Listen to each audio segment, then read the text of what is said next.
So this is the corn pit about 6 weeks after we finished chopping corn. So you can get an idea of, that's the tarp we put over it. And if you see up at the very top, some of it has spoiled. You expect that. So as we need corn, we peel back the tarp and we shovel off the spoiled stuff and get that out of the way so we're not feeding that to the cows.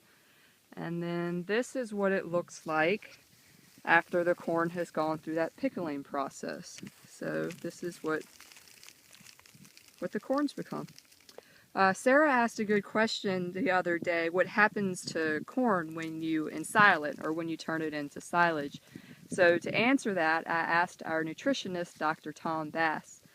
Cows are spoiled. They have their own personal nutritionist.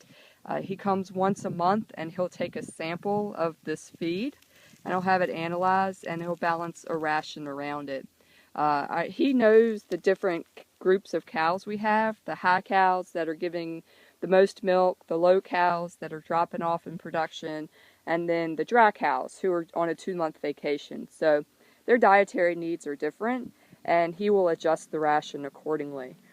So I asked him, because he is a doctor of cattle nutrition, what happens to corn when you ensile it?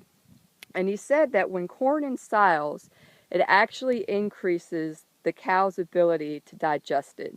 Specifically, the starch or the sugars within corn become more digestible, and the corn itself, while corn doesn't have a whole lot of protein, the protein that's available becomes more digestible. So, but that depends on a few factors, one of which is how well we did putting up corn. Was it too wet? Was it too dry?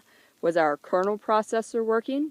TR mentioned the kernel processor in the video he did, and the kernel processor's job is to crack the corn as it goes through, and our kernel processor was doing a good job. That's what you want to see. You want to see corn kind of mashed open. So this is CornSilage 6 weeks later, and it'll actually, it's still going through a little bit of the ensiling process, so it hadn't quite gotten to where it needs to be.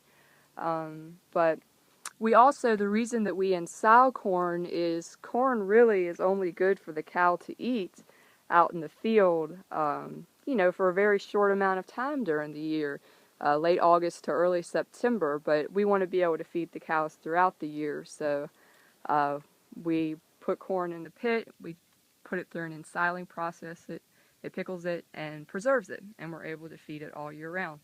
So this is why we chop corn. Thanks.